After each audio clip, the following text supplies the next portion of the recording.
I'm Vanessa Taylor, worth $185 million today, but 15 years ago, my father called me a disgrace and threw me out into the snow with nothing but a backpack. Last week, he called begging for my help to save his failing business. I agreed on one condition: praise my success on live television. When he finished his rehearsed speech, I took the microphone from his hands and announced his immediate retirement. Would you have done the same? This isn't a story about revenge. It's about justice and healing. Before I continue, where are you watching from today? Drop your location below, hit that like button, and subscribe to join me on this journey of standing up for yourself. My early childhood memories with my father, Robert Taylor, weren't always bad. I remember fishing trips where he'd patiently bait my hook, Sunday pancake breakfasts where he'd make Mickey Mouse shapes with blueberry eyes, and the workshop sessions where he taught me to use a hammer. Dad ran Taylor Construction, a mid-sized company he'd built from scratch, and he took immense pride in his work. Those moments of connection, though, were always shadowed by his strict expectations and quick temper. My mother, Olivia, was the buffer between us. She had this incredible way of softening his rough edges while encouraging my independence. "Your father means well," she'd say after he'd criticized my report card despite straight A's. "He just wants you to have every opportunity." With Mom around, our home felt balanced. She attended my science fairs, cheered at my soccer games, and secretly bought me my first computer when Dad said it was a waste of money. Everything changed when I was 12. Mom's cancer diagnosis came suddenly, and within 8 months, she was gone. The day we buried her, something in my father broke. The man who occasionally smiled disappeared, replaced by someone consumed with work and distant from everything else. Our home became a mausoleum to my mother's memory, with Robert refusing to move any of her things while simultaneously unable to look at photos of her. "Taylor men build things that last," he'd say repeatedly, as if reminding himself why he needed to keep going. His company became his entire identity. He'd work 14-hour days, coming home only to critique whatever I had done wrong. The pancake breakfast stopped. The fishing trips were forgotten. Instead, I got lectures about responsibility and legacy. My interest in computers grew as my relationship with my father diminished. I found solace in coding, creating virtual worlds where I could establish my own rules. When I was 14, I built my first simple program, a calculator that could track construction costs, thinking it might impress him and bridge our gap. "That's nice," he said without looking at it, "but real business happens on job sites, not computer screens." My Aunt Catherine, Mom's sister, became my lifeline.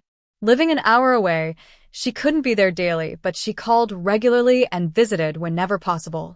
"Your mother would be so proud of you," she'd tell me, particularly after I won my first coding competition at 15. Catherine was at that competition. My father said he had a client meeting. In high school, I found friendship with Tiffany Martinez, whose parents welcomed me into their home when mine felt too empty. Tiffany didn't understand programming, but she understood me. She sat through my explanations of algorithms and brought me snacks during late-night coding sessions. When my app for local restaurant recommendations won the state technology competition, Tiffany and her parents cheered louder than anyone else. My father sent a text: "Good job. Don't be late for dinner." By 16, I developed a simple social media app for local businesses that gained traction in our town. A small write-up in the local paper featured a photo of me with my laptop. My father saw it at breakfast and frowned. "You could be learning real skills instead of playing on that computer," he said, folding the paper so my photo disappeared from view. "I was your age when I started working construction. That's how you build character." His dismissal of my accomplishments hurt, but I was past seeking his approval. At night, I'd often find myself looking at old family photos, wondering what Mom would say about who I'd become. Sometimes, I swore I could hear her voice telling me to keep going, to follow what made me come alive. As junior year progressed, I applied for a summer internship at a tech firm in Boston without telling my father. When the acceptance letter arrived, I was ecstatic, but I knew what was coming. "Boston? Absolutely not," he said when I showed him. "You'll work at Taylor Construction this summer. It's time you learned the family business." The argument that followed ended with me locked in my room, my internship letter torn in half. That night, I emailed the company explaining my situation. Their response was unexpected. They offered to arrange housing and increase my stipend. 2 weeks later, I told my father I was going, with or without his blessing. His cold silence lasted until I boarded the bus to Boston, Catherine watching from her car to ensure I got away safely. Those 3 months changed everything. I worked alongside professional developers who treated my ideas with respect. I learned more in that summer than in all my previous years combined. When I returned home for senior year, I was a different person, one who knew what she wanted and what she was capable of achieving. My father must have sensed the change, because his attempts to control me intensified. He scheduled college tours at state schools with business programs, handed me applications for construction management degrees, and repeatedly told relatives, "Vanessa will be taking over Taylor Construction someday." All the while, I was secretly applying to computer science programs, with MIT at the top of my list. I worked on my applications late at night, using Tiffany's address for correspondence.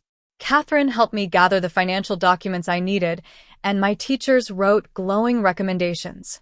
Senior year became a silent battle of wills in our house. I maintained the facade of the dutiful daughter while preparing for a future my father couldn't imagine for me. I knew the breaking point would come, but I wasn't prepared for how complete the break would be.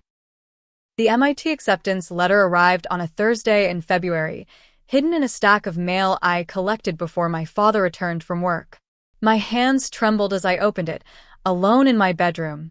The words, "Pleased to offer you admission," blurred through my tears.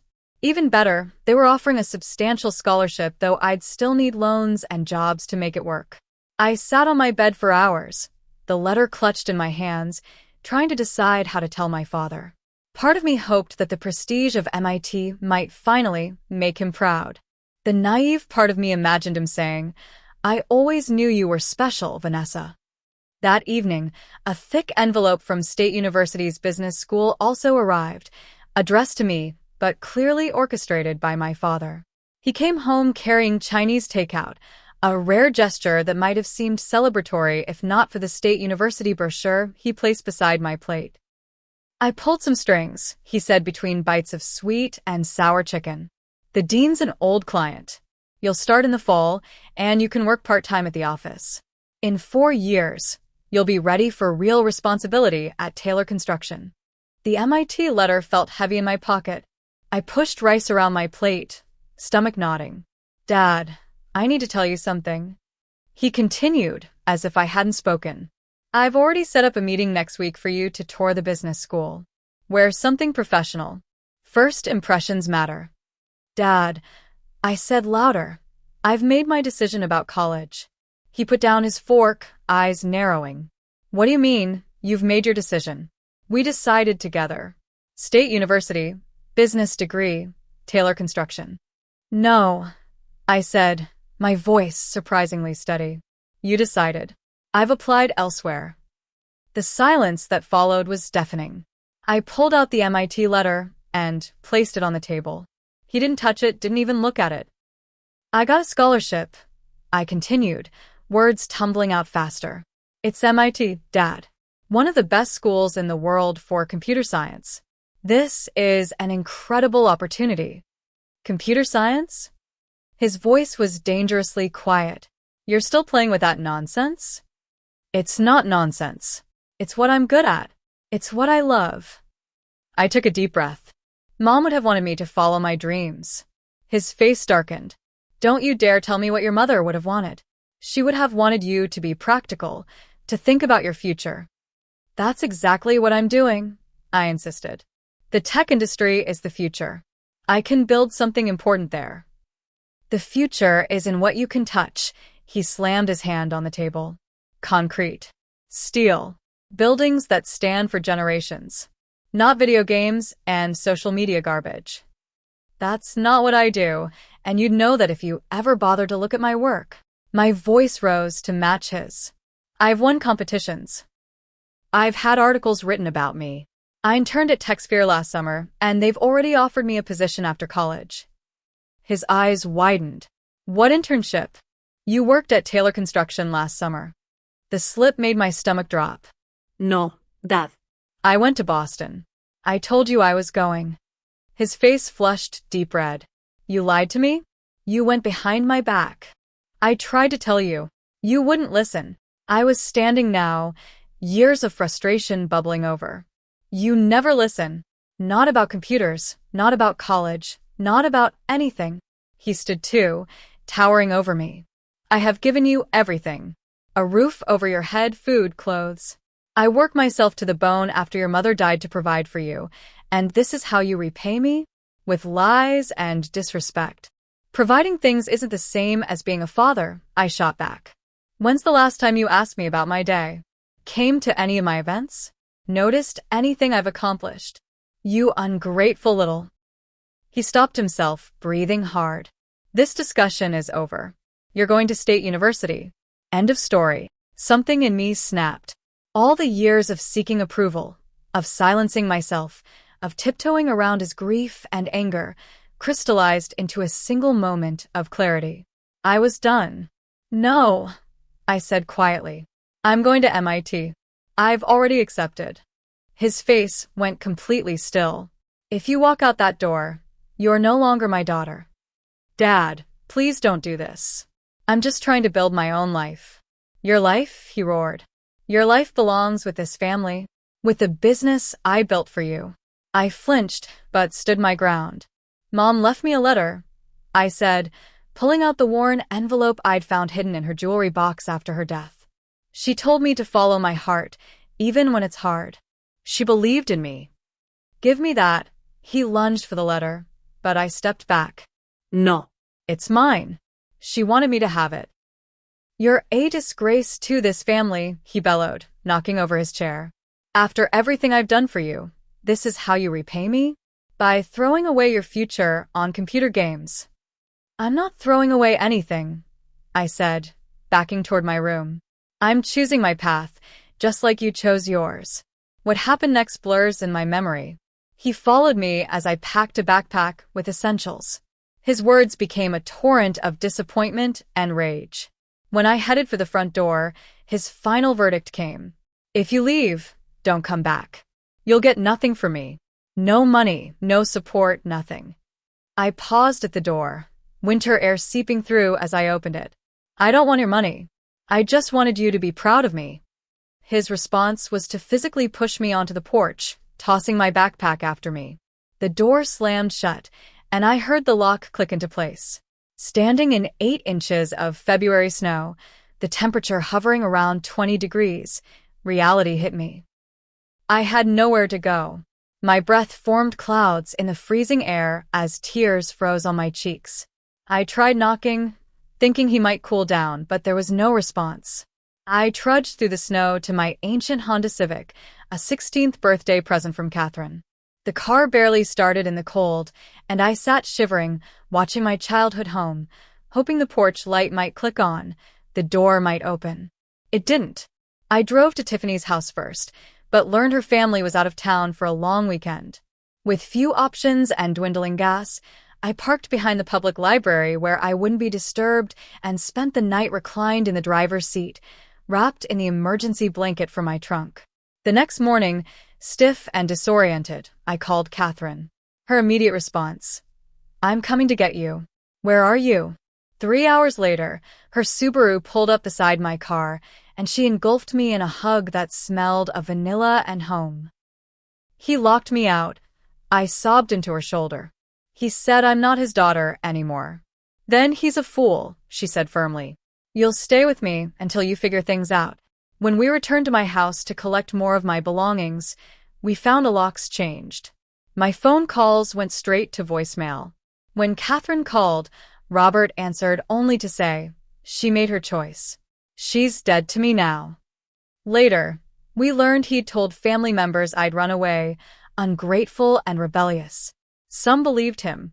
Others didn't, but weren't willing to challenge him directly. Catherine was my only consistent ally. Living with her meant a 3-hour commute to finish high school. I'd wake at 4:30 a.m. to catch a series of buses, returning home after dark. I picked up weekend work at a local tech repair shop to save money and help with Catherine's expenses. The remainder of senior year passed in a blur of exhaustion and determination. I maintained my grades despite everything, determined not to lose my scholarship. When graduation day arrived, I searched the audience for my father's face, despite knowing he wouldn't come. Catherine cheered loudly enough for two when they called my name as valedictorian. That night, I cried for hours in the bedroom Catherine had prepared for me. Not from sadness over what I'd lost, but from the terrifying freedom of what lay ahead. I was 17, essentially orphaned, about to start at one of the most demanding universities in the country. The next morning, Catherine handed me an envelope. Inside was $2,000 in cash, nearly her entire savings. "Your mother would have wanted you to have a proper start," she said, waving away my protests. "You can pay me back when you're a tech billionaire." I hugged her tightly, this woman who'd become my surrogate mother. "I'll make you both proud," I promised. Little did I know how dramatically that promise would be fulfilled, or how the man who'd cast me out would one day come begging for my help. MIT's campus was intimidating in its grandeur, with buildings designed by famous architects and walkways trodden by Nobel laureates. My first day, I felt like an imposter as I dragged my 2 suitcases into the freshman dormitory. While other students arrived with parents carrying mini fridges and decorative pillows, I arranged my meager belongings alone, pinning my mother's photo above a desk I'd purchased secondhand. Financial reality hit hard and fast.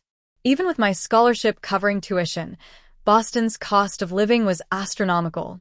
I took a job at the campus coffee shop, working 5:30 a.m. shifts before classes, and waited tables at a restaurant near Fenway Park on weekends. Sleep became a luxury I couldn't afford as I balanced work, studies, and the crushing weight of student loans. Computer Science 101 introduced me to Jason Chen, a brilliant sophomore who'd been coding since elementary school. When the professor paired us for a project, I was both intimidated and grateful. Jason had a quiet confidence I envied, approaching complex problems with methodical patience. "You code differently," he observed one night as we worked in the computer lab. "Most people follow patterns they've learned, but you create new pathways. It's inefficient sometimes, but innovative." Coming from Jason, this was high praise. Our project, a simple inventory management system, earned the highest grade in the class. More importantly, it marked the beginning of a partnership that would change both our lives. Sophomore year, we began spending all our free time working on an idea I'd had while waitressing, an app that would allow restaurant staff to track and split tips digitally, avoiding the end-of-night cash counting nightmares. We coded between classes, during meals, late into the night. Jason understood system architecture better than anyone I'd met, while I had an intuitive grasp of user experience. By spring, we had a working prototype we called Split It. We pitched it to the restaurant where I worked, and the manager agreed to a trial. The first version was buggy and crashed regularly, but the concept was sound. Word spread to other restaurants, and soon we had a small but dedicated user base. "We should turn this into a real company," Jason said one night. We were sitting on the floor of his cramped apartment, empty ramen cups surrounding us. We could expand beyond tips, create a full restaurant management system. The idea was terrifying and exhilarating. Neither of us had business experience or capital. What we did have was a product that solved a real problem and the stubborn determination of people with nothing to lose. We registered TipTech LLC with the last of my savings, $300. Our office was a corner table at a 24-hour diner where the waitstaff let us stay for hours if we ordered occasional coffee refills. We lived on scholarship stipends, part-time jobs, and the occasional free meal from restaurant managers testing our software. Junior year brought our first crisis. A larger company launched a similar product with more features and professional marketing. Our user numbers plateaued, then declined. I began having panic attacks, convinced we'd failed before we'd truly begun. Maybe my father was right, I told Jason during a particularly low moment. Maybe I should have studied something practical. Jason's response was to show me our user feedback, pages of comments from waitstaff who preferred our intuitive design. Big companies don't understand service workers, he said firmly. We do. That's our advantage. We pivoted, focusing exclusively on the feature servers actually used rather than what management wanted. We added the ability to track preferred customers, remember allergies, and predict busy periods based on historical data. Our user base began growing again, slowly but steadily. Senior year brought another change. Jason and I started dating. We'd been dancing around our feelings for months, both afraid of risking our partnership. When we finally acknowledged the chemistry between us, it felt like the most natural progression imaginable. Graduation approached with a mix of triumph and terror. We had a growing company, but barely enough revenue to support one salary, let alone two. Most of our classmates were accepting six-figure offers from established tech firms. We were surviving on ramen and determination. Then came our first break. A small angel investor named Melissa Wong attended a startup pitch night where we presented TipTech. She approached us afterward, intrigued by our focus on service workers rather than management. Most tech founders come from privilege, she said bluntly. They build for people like themselves. You're building for the workers. That's rare and it matters. Her investment of $50,000 felt like a fortune. We rented a tiny office space in a rundown building in Somerville, hired our first employee, and paid ourselves minimum wage. I sent Catherine a check for $2,000 with a note. First installment. Many more to come. At 23, we secured another round of funding, allowing us to expand our team to 5 people. We rebranded as Service Tech, broadening our product to include all aspects of service industry management. Jason handled the technical architecture, while I focused on product design and business development. Working 18-hour days became our norm. I'd collapse into bed at night, exhausted but exhilarated, sometimes waking with ideas I'd immediately code into prototypes. Jason and I moved into a slightly larger apartment, splurging on a proper bed to replace our mattress on the floor. From time to time, I'd search online for news about Taylor Construction. My father's company appeared stable, if not growing. I found a local newspaper article mentioning his marriage to Brenda Wilson, a real estate agent. The photo showed him looking older, more severe. I felt a complex mix of emotions, lingering hurt, muted anger, and a strange relief that he seemed okay. At 25, everything changed. We launched Service Suite, an integrated platform that combined our original tip-sharing functionality with scheduling, inventory management, and customer relationship tools. The timing coincided with a major shift in the restaurant industry toward digital solutions. Our user base exploded from regional to national. Revenue doubled, then tripled. We moved to proper offices in Cambridge and expanded to 30 employees. Tech publications began writing about the overnight success of Service Tech, overlooking the years of struggle preceding our breakthrough. I sent Catherine plane tickets to visit Boston. Showing her our offices, introducing her to our team, watching her marvel at what we'd built, was one of the proudest moments of my life. Your mother sees this, she whispered, squeezing my hand. Wherever she is, she knows. As our company approached a $10 million valuation, I bought my first new car and moved into a condo with a view of the Charles River. Jason proposed on the rooftop deck, presenting a simple diamond ring that represented years of shared struggle and triumph. We built something incredible together, he said. Let's build a life just as amazing. Success brought media attention. I appeared in Boston business journals 30 Under 30 and gave interviews about the service industry's digital transformation. Each public appearance increased my anxiety that my father might see me, might reach out. He never did. From Catherine, I learned that Taylor Construction was struggling. The economic downturn had hit the construction industry hard, and my father had made several poor investment decisions, expanding too quickly into commercial development just before the market cooled. I considered reaching out, offering help, or at least reconciliation. But each time I drafted an email or picked up the phone, I remembered his words, "You're a disgrace to this family." The wound remained too raw, the rejection too complete. Instead, I channeled my energy into a new initiative, a scholarship program for young women interested in tech careers. I named it after my mother, the Olivia Taylor Tech Scholars Program, providing not just financial support but mentorship and internship opportunities. Our company continued growing, weathering the challenges of scale and increased competition. Jason and I complemented each other perfectly, his technical brilliance balancing my product vision and business instinct. We got married in a small ceremony with Catherine as my maid of honor, the empty spot where my father should have stood a palpable absence despite my attempts to ignore it. As Service Tech approached its 7th year, we faced our biggest decision yet: acquisition offers from tech giants wanting our platform and user base. After weeks of deliberation, we chose to maintain independence but accept strategic investment, valuing our vision over immediate payout. The investment round valued Service Tech at $185 million. The financial security was overwhelming for someone who had once slept in her car with nowhere to go.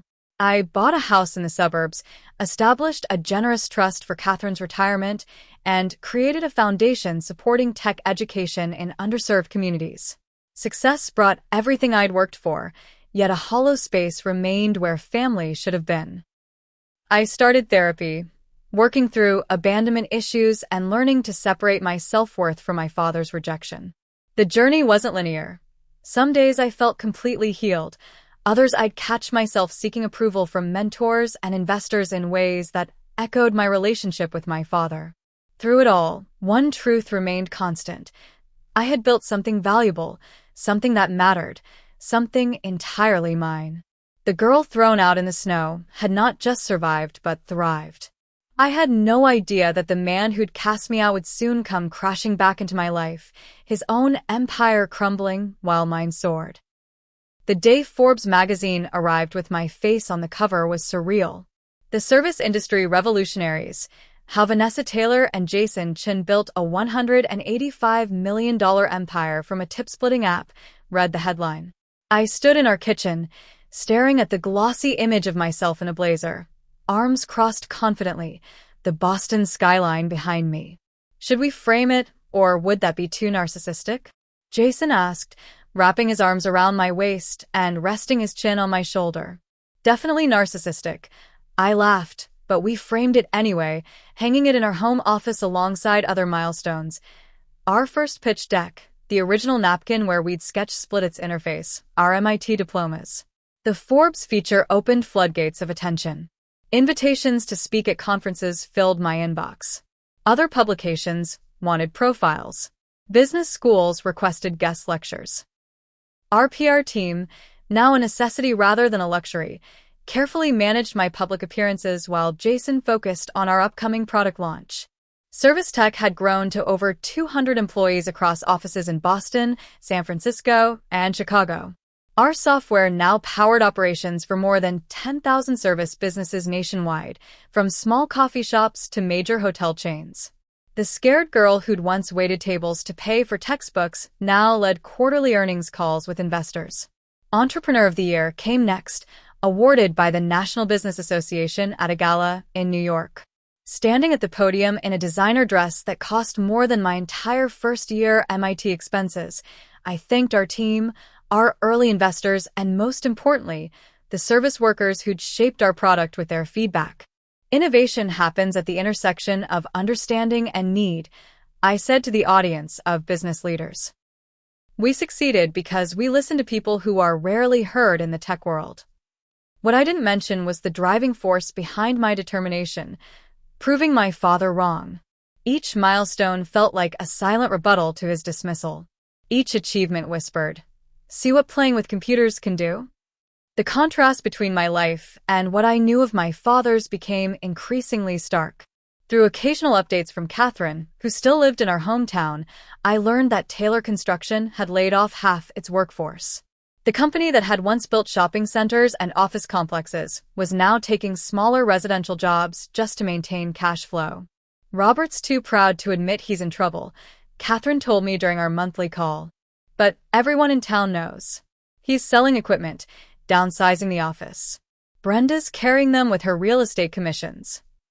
The news should have brought satisfaction, even vindication. Instead, it triggered complicated emotions: concern for the employees losing jobs, sadness for the company my father had built from nothing, and a lingering, unwanted desire for his recognition that refused to die completely. I channeled these feelings into expanded philanthropy. The Olivia Taylor Foundation grew from a small scholarship program into a multifaceted organization supporting women and minorities in tech. We funded coding camps in underserved schools, provided mentorship programs for first-generation college students, and created incubator spaces for founders from non-traditional backgrounds. "You're building your own legacy," Jason observed one night after I'd spent hours reviewing grant applications. Something completely separate from Taylor Construction. His insight struck home. While I'd consciously rejected my father's path, I'd unconsciously adopted his drive to build something lasting. The difference was in what we valued. He built with concrete and steel. I built with opportunity and access. Our personal life evolved alongside our professional success. We bought our dream home, a renovated Victorian in a leafy suburb with space for the family we hoped to have. After years of deliberate delay, focusing on the company first, we began discussing children. "I'm terrified of becoming my father," I admitted to Jason one evening, sitting on our back deck watching fireflies. "What if I get so caught up in achievement that I neglect what really matters?" "The fact that you're asking that question is exactly why it won't happen," he replied, always my emotional anchor. "Besides, I'll remind you if you start throwing teenagers out in snowstorms." I laughed, but the fear remained. I increased my therapy sessions, working through the tangled legacy of my upbringing. My therapist, Dr. Elaine Marcus, helped me understand how abandonment had shaped my drive for success while making me simultaneously fear failure and crave approval. "You've built external success," she noted in one session. "Now it's time to build internal peace." That work proved harder than creating a $1 million company. Healing didn't come with metrics or quarterly targets. Some days brought breakthroughs. Others reopened old wounds. I'd drive past construction sites and feel a visceral reaction, simultaneously drawn to and repelled by the connection to my father's world. Despite my best efforts to compartmentalize, the unresolved relationship with my father affected everything: my leadership style, collaborative where he was authoritarian; my approach to failure, embracing it as learning where he saw only weakness; even my home decor, warm and inviting whereas had been austere and functional. Catherine remained my connection to the past. During her visits, she'd occasionally mention running into my father around town. "He asks about you," she said once, causing my heart to skip. "Never directly, but he finds ways to work you into conversation." "What does he say?" I couldn't help asking. "He saw you in Business Week. Said you looked like your mother." Her eyes were gentle. I think that's as close as he gets to expressing pride. Those crumbs of attention shouldn't have mattered after 15 years, but they did. The child who'd sought approval still lived within the successful CEO. As Service Tech approached its 10th anniversary, we faced our biggest challenge yet. A major competitor had entered our space with significant backing from Silicon Valley venture capitalists. For the first time since our early days, we faced an existential threat. The pressure was immense. Board meetings grew tense as we discussed strategy. Jason and I worked around the clock, him redesigning our technical architecture for greater scalability, me rethinking our market positioning. The stress took a toll on our marriage, leading to our first serious arguments since founding the company. "We're losing what makes us special," I insisted during one late-night debate in our office. "Our competitor is copying our features, but missing our soul. We need to double down on our connection to service workers, not just add more bells and whistles." Jason agreed, and we launched a major initiative called Built by Servers, highlighting our origins and recommitting to our core users. We traveled the country, meeting with restaurant staff, hotel workers, and small business owners, gathering insights and rebuilding our personal connection to the industry. The strategy worked. Our renewal rates remained strong, and new customer acquisition stabilized. The crisis passed, but it left me with a profound realization. Success was neither permanent nor ultimately fulfilling in itself. What mattered was the impact we had on people's lives and the integrity with which we built our company. This perspective shift coincided with my 30th birthday, a milestone that prompted deep reflection. I had achieved more professionally than most people do in a lifetime. I had financial security beyond what I'd ever imagined. I had a loving marriage and close friendships with my team. Yet the family wound remained unhealed. I'd built a life that proved my father wrong, but I'd never fully processed the pain of his rejection. Success was my shield, but underneath it, the hurt 17-year-old still waited in the snow, hoping the porch light would come on. I didn't know then that the reckoning with this unresolved pain was approaching faster than I could have imagined, in a form I never expected. The call came on a Tuesday afternoon in March, 15 years and 1 month after my father had pushed me out of his house. I was reviewing quarterly projections with our finance team when my assistant interrupted. "I'm sorry, Miss Taylor, but there's a Robert Taylor online too. He says it's urgent." The room suddenly felt airless. My team exchanged glances, aware of my background but unsure how to react. "Take a 15-minute break, everyone," I managed to say, my voice surprisingly steady. Alone in the conference room, I stared at the blinking light on the phone for nearly a minute before picking up. "This is Vanessa Taylor." "Vanessa." His voice was older, rougher, but instantly recognizable. "It's your father." The simple acknowledgement of our relationship after 15 years of silence nearly undid me. I gripped the edge of the conference table, anchoring myself. Yes. "I know." An uncomfortable pause followed before he continued. "I understand you're doing well for yourself. Your company, Service Tech. I've read about it." No congratulations.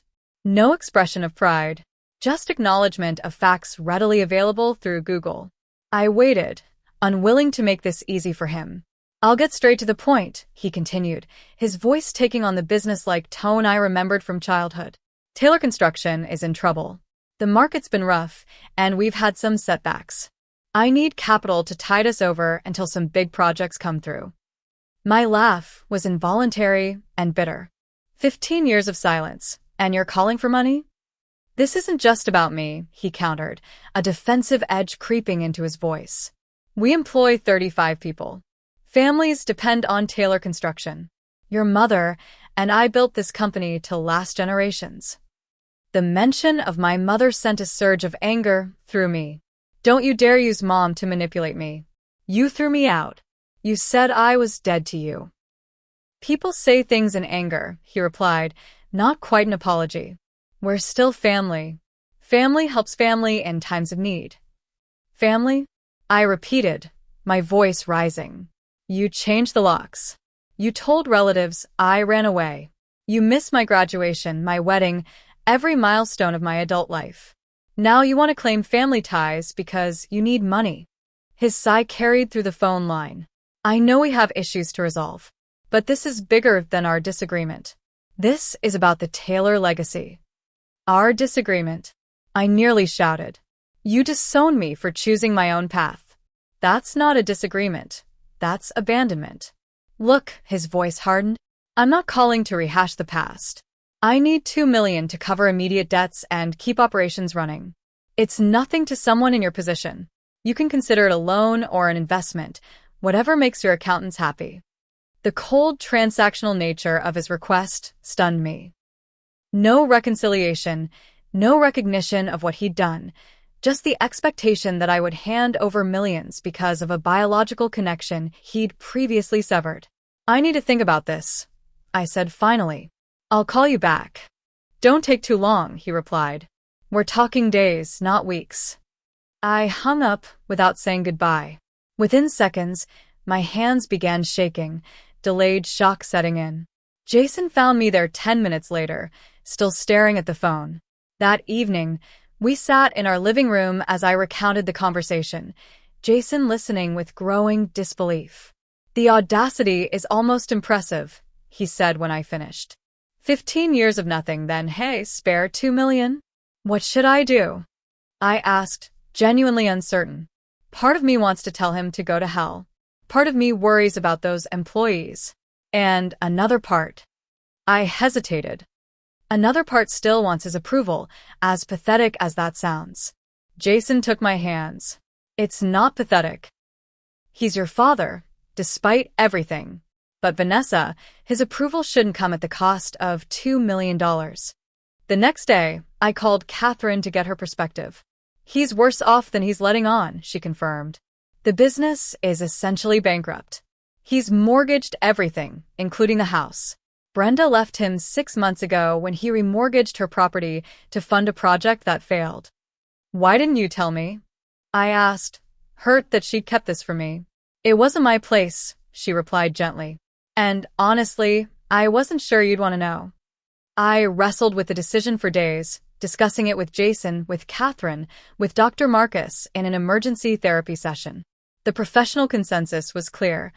I owed my father nothing. The emotional reality was more complicated. Dr. Marcus posed the question that ultimately clarified my thinking. What outcome would bring you peace, regardless of what Robert deserves? That evening, I did something I'd avoided for years. I searched thoroughly for information about Taylor Construction.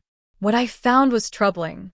Beyond the financial problems, there were complaints about unfinished projects, a lawsuit from a supplier claiming non-payment, and rumors of corner cutting on safety regulations.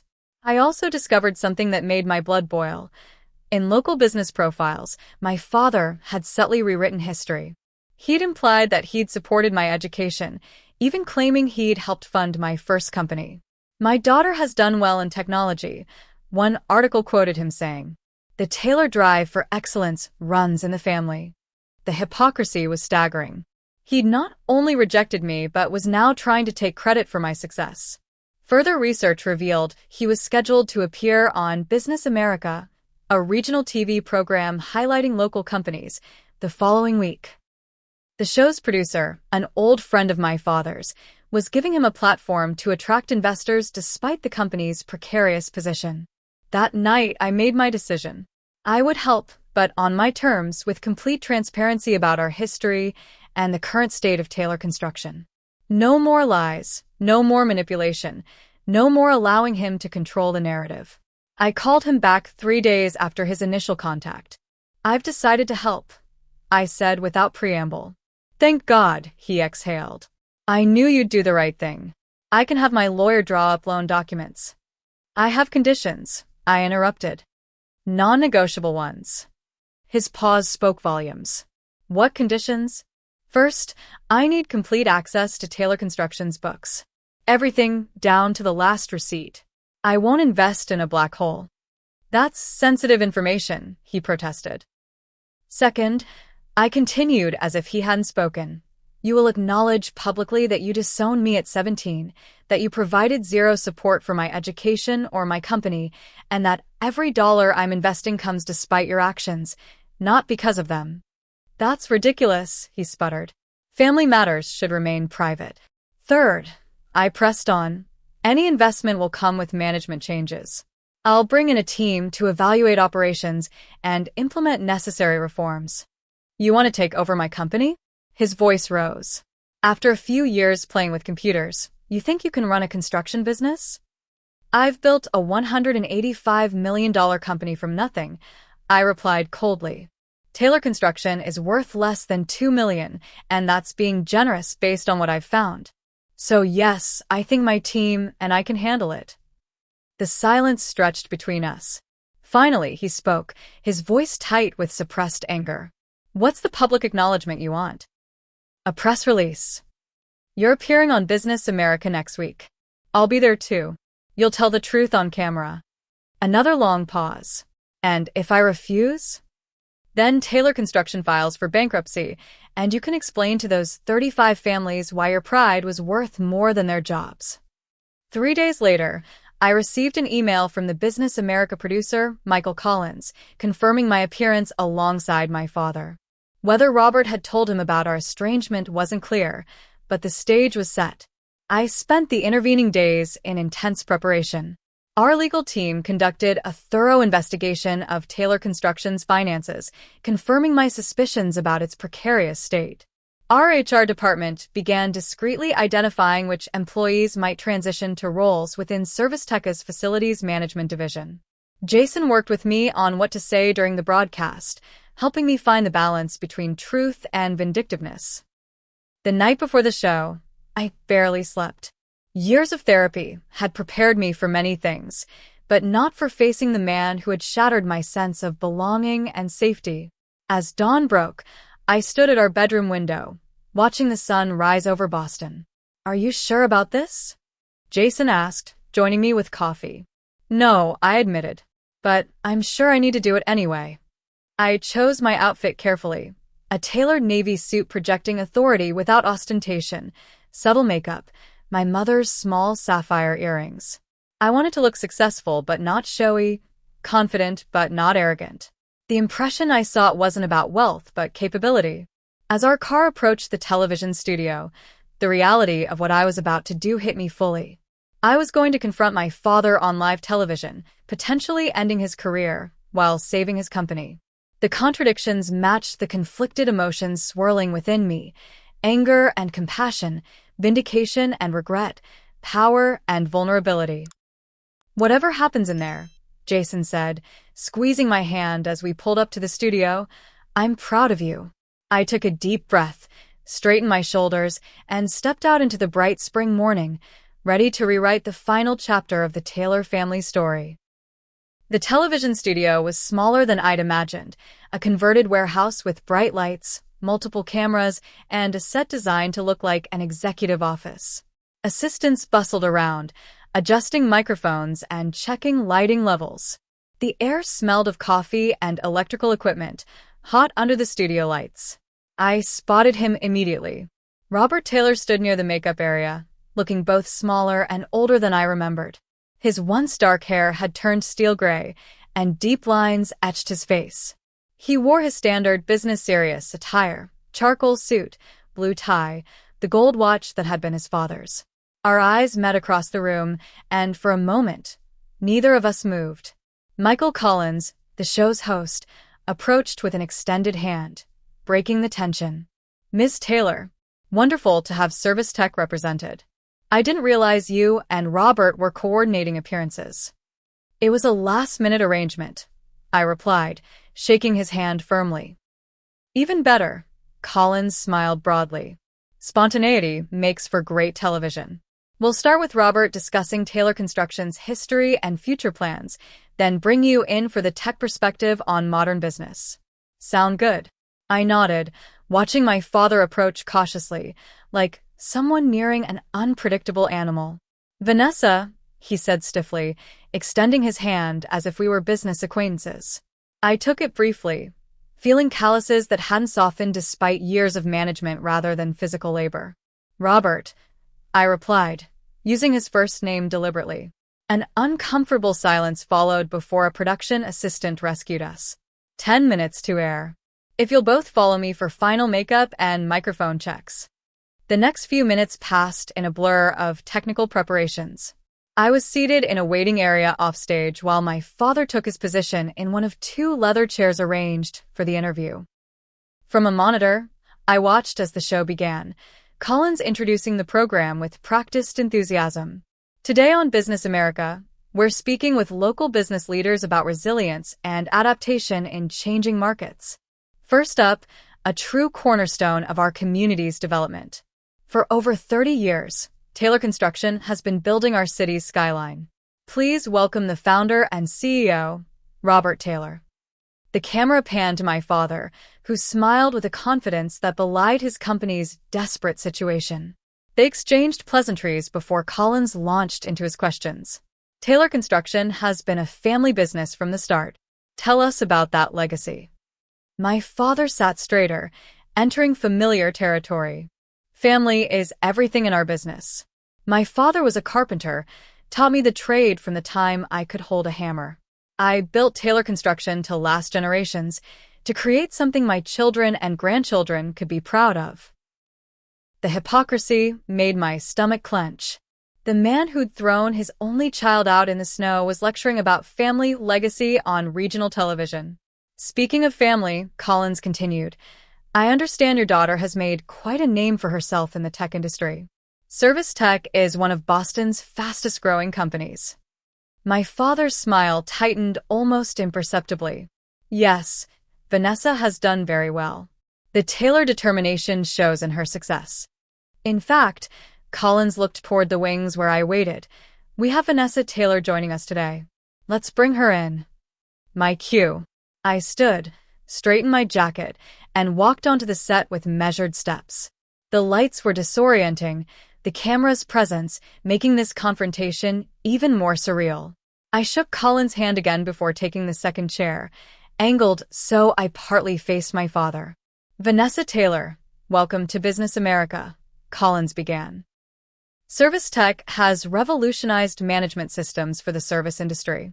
Meanwhile, your father has built one of our region's most respected construction companies. Two different industries, but both built on strong foundations. How has the Taylor family approach to business influenced your success? This was the opening I needed.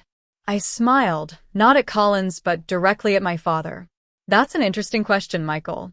The truth is, I haven't had any connection to Taylor Construction or my father for 15 years. Collins blinked, clearly unprepared for this deviation from expected business pleasantries. I see. Family businesses often involve complex dynamics. Not complex, I corrected gently. When I was 17, I received a scholarship to MIT for computer science. My father wanted me to attend the local business school and eventually join Taylor Construction. When I chose MIT, he disowned me. His exact words were, "You're a disgrace to this family," before he pushed me out of the house into the snow. I had no financial support for college, no home to return to during breaks, nothing. The studio fell silent. My father's face flushed dark red, but he remained silent, our agreement keeping him in his seat. That's quite a revelation, Collins managed, glancing between us. Robert, would you like to respond? My father cleared his throat. Family disagreements can be challenging. Vanessa and I had different visions for her future. It wasn't a disagreement, I said calmly. It was abandonment. I slept in my car that night in February because I had nowhere to go. I worked 3 jobs through college to support myself. Every dollar of Service Tech's initial funding came from my own savings and 70-hour work weeks. Collins, recovering his professional poise, leaned forward. Yet here you both are today. Has there been a reconciliation? My father contacted me 3 days ago, I explained. Taylor Construction is facing bankruptcy. He called to ask for $2 million to save the company. My father shifted uncomfortably in his chair. This isn't appropriate for public discussion, Vanessa. I disagree, I countered. You've been publicly claiming credit for my success, implying you supported my education and early career. That's simply untrue. I think transparency matters, especially when discussing business ethics and family legacy. Collins, sensing the ratings gold of unexpected drama, redirected. Robert, is it true that Taylor Construction is in financial trouble? My father's jaw tightened. Like many in our industry, we've faced challenges in the current economy. We're implementing strategic restructuring to address temporary cash flow issues. The company has defaulted on supplier payments, faces multiple lawsuits, and has failed to complete contracted projects, I stated. The temporary cash flow issues amount to insolvency without immediate intervention. Collins looked between us again. Vanessa, given this history, are you planning to help save your father's company? This was the moment I'd prepared for. I turned fully toward my father. Before I answer that, I'd like to ask my father a question. Robert, what can you tell me about Service Tech's current valuation? Confusion flickered across his face before understanding dawned. This was part of our agreement, his public acknowledgement of my success. Your company is valued at $185 million, he said stiffly. And how did I achieve that? His knuckles whitened as he gripped the chair's armrests. You built it yourself, without my help or support. One more question, I pressed. Do you regret throwing me out 15 years ago? The studio was completely silent, the crew frozen in place. Collins barely breathing as he watched this unscripted drama unfold. Yes, my father said after a long pause, the word seemingly dragged from him. I regret it. I nodded once, then turned back to Collins. To answer your question, Michael, yes, I will be helping Taylor Construction, but not with a simple cash infusion. I reached for the microphone clipped to my father's lapel, unpinning it smoothly and holding it in my hand. The symbolic taking of his voice was not lost on anyone present. Effective immediately, I am purchasing controlling interest in Taylor Construction.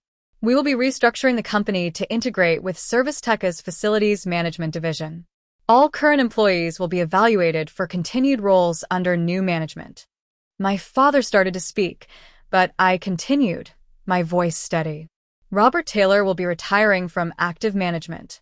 His contributions to the company's founding are acknowledged, but new leadership is required for the challenges ahead.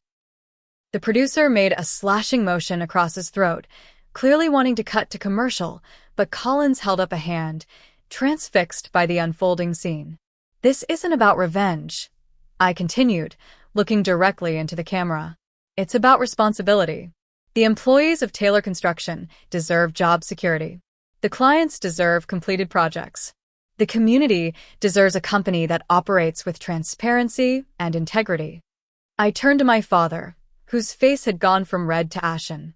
You taught me that Taylor men build things that last. I learned that Taylor women can rebuild what's broken. The company will survive, but under values that reflect respect, innovation, and genuine family support. I handed the microphone back to Collins, who appeared both stunned and delighted by the unexpected content. This concludes my portion of today's interview. Thank you for having me, Michael. As I stood to leave, my father caught my wrist. You can't do this, he whispered urgently. I looked down at him, no longer the intimidating figure of my childhood, but simply a man who'd made terrible choices. I already have. The paperwork was filed this morning. It's done. Collins recovered enough to ask one final question. Vanessa, after everything that's happened, how do you feel about your father now? I paused, looking at the man who had shaped so much of my life through both his presence and his absence. I feel sorry for him. He valued control over connection, pride over family. In trying to force me into his vision, he lost the chance to be part of mine. That's a high price to pay for being right. With that, I walked off the set, past the stunned crew members, through the studio doors, and into the parking lot where Jason waited. The weight of 15 years seemed to lift with each step, replaced by something unexpected, not triumph or vindication, but a quiet, determined peace. The real work of healing, I knew, was just beginning. The Business America broadcast created exactly the media explosion I'd anticipated. By evening, clips were trending on social media. By the next morning, business publications were running analyses of the Taylor takeover. My phone buzzed constantly with notifications, messages, and interview requests. I ignored them all, taking a week off from Service Tech to process what had happened. Jason and I retreated to a rented beach house on Cape Cod, where I alternated between walking the wintry shoreline and sitting wrapped in blankets, staring at the ocean. Do you regret it? Jason asked on our third day, as we watched waves crash against the sand. Going public? No, I said after consideration. But I regret that it was necessary. I wish we could have resolved things privately, with dignity. I wish he had been a different kind of father. The reconciliation fantasy I'd occasionally entertained through the years had been permanently shattered. There would be no tearful reunion, no simple healing of old wounds. Instead, there was this complicated, messy reality where I'd saved my father's company while simultaneously ending his career. Where I'd spoken my truth, but also exacted a kind of justice that felt both necessary and hollow. When we returned to Boston, I found hundreds of messages waiting, not just from media but from people sharing their own stories of family estrangement. You spoke for those of us who never got closure, wrote one woman. Watching you take back your narrative gave me courage to set boundaries with my own toxic parents, wrote another. These messages affected me deeply. What I'd done for personal reasons had resonated with others carrying similar wounds. This unexpected connection sparked an idea that would eventually become central to my healing journey. The first order of business, however, was Taylor Construction. As promised, our management team conducted a thorough evaluation of the company. The situation was worse than even I had suspected. Systematically underbid contracts, deferred maintenance on equipment, unpaid payroll taxes. The company hadn't been merely struggling, it had been imploding. Despite the temptation to simply absorb the valuable assets and close operations, I remembered the 35 families depending on those jobs. We instituted an aggressive restructuring plan, retaining 28 employees and creating a transition program for the 7 whose positions were eliminated. Taylor Construction became Taylor Tech Construction, integrated with our facilities management software and repositioned to focus on tech-enabled building services. The irony wasn't lost on me.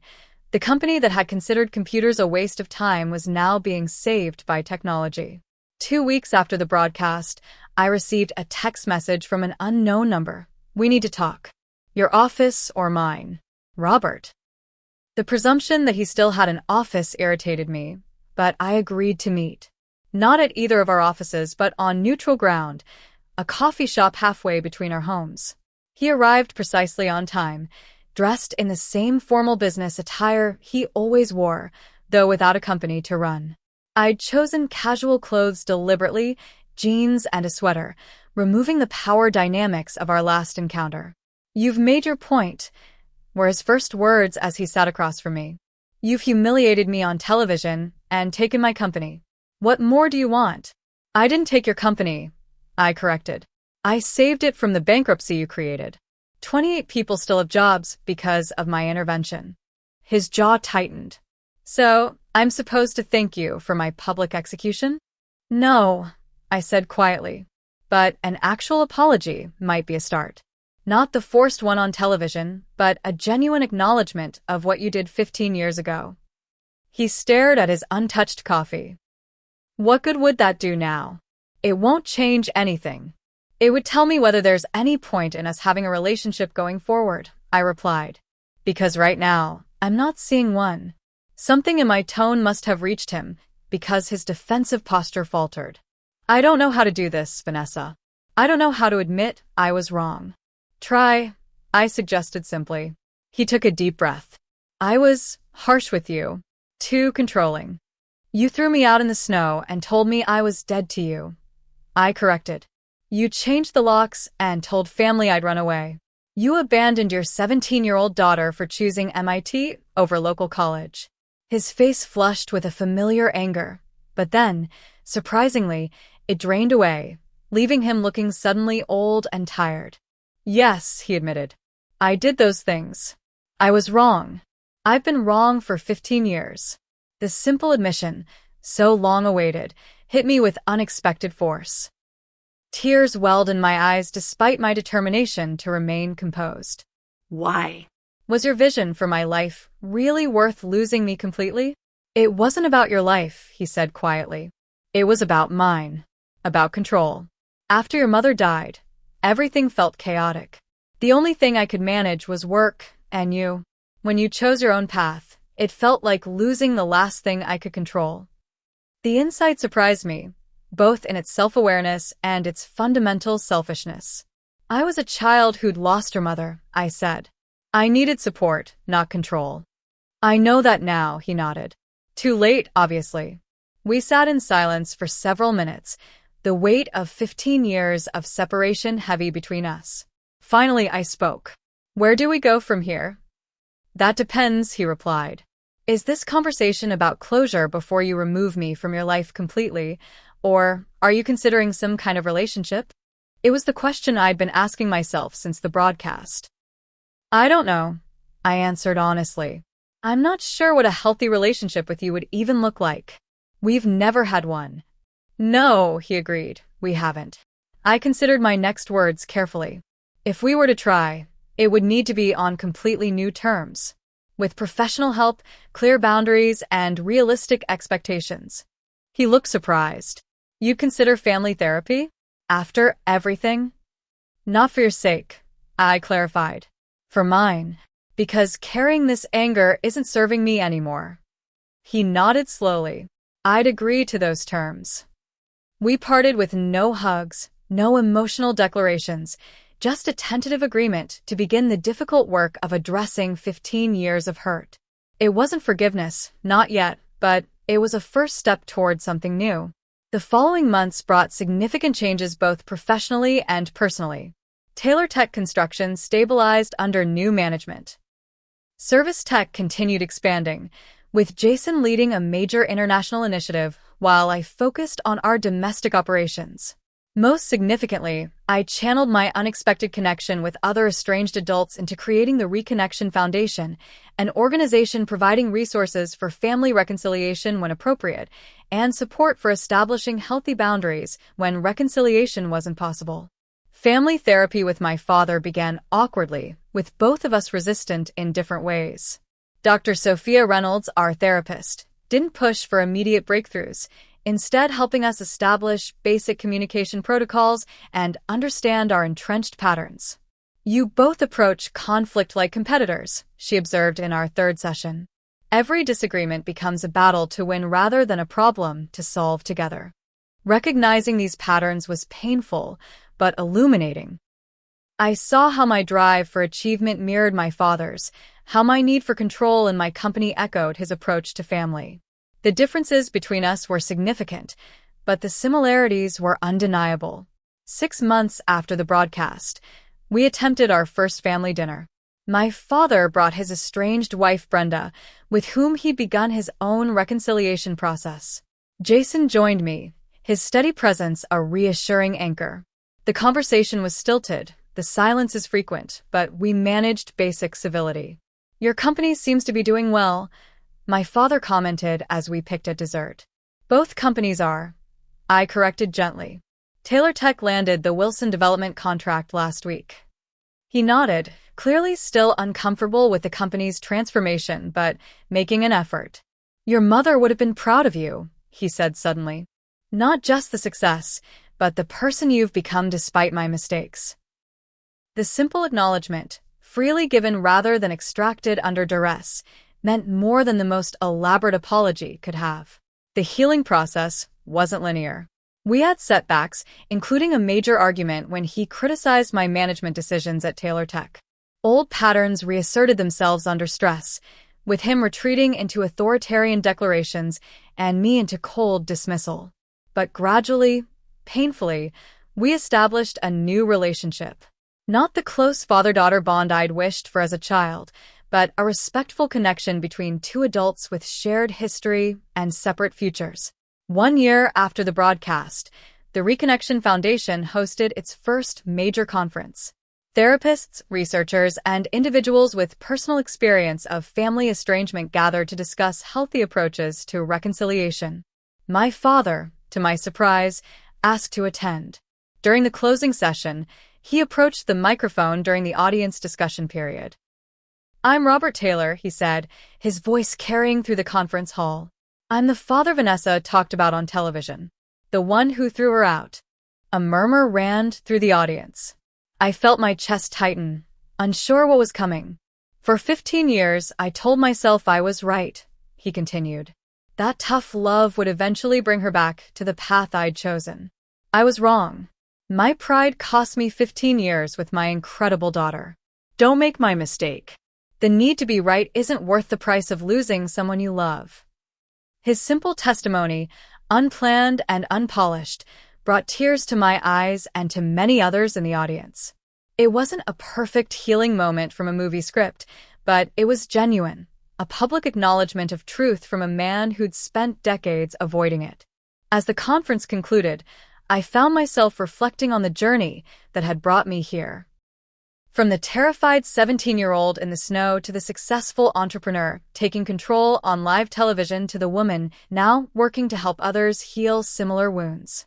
The story wasn't over, of course. Healing rarely has a clear endpoint, just as success isn't a destination but a continuing journey. My relationship with my father would always carry the scars of our past, but those scars were no longer open wounds. What I'd learned through everything was the true meaning of strength.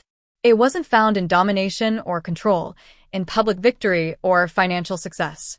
Real strength lay in the courage to be vulnerable, to speak truth without cruelty, to set boundaries without building walls, and to offer pathways to reconciliation without compromising self-respect. The 17-year-old girl standing in the snow had been stronger than she knew. The successful woman taking the microphone had been more vulnerable than she appeared. Both were essential parts of who I'd become. Someone who understood that true success includes emotional health alongside professional achievement. As I look toward the future, I no longer measure my life against my father's expectations or in opposition to his choices. Instead, I'm building something entirely my own, a legacy defined not by buildings or business valuations, but by connections, truth, and the courage to heal even the deepest wounds. Have you ever had to confront someone who hurt you deeply? How did you balance justice with healing? I'd love to hear your stories in the comments below. If this journey resonated with you, please like and subscribe to hear more stories of transformation and growth. And remember, sometimes the most powerful thing you can do isn't taking the microphone from someone else, but finding your own voice and using it with both strength and compassion. Thank you for joining me on this journey, and I wish you courage on your own path to healing.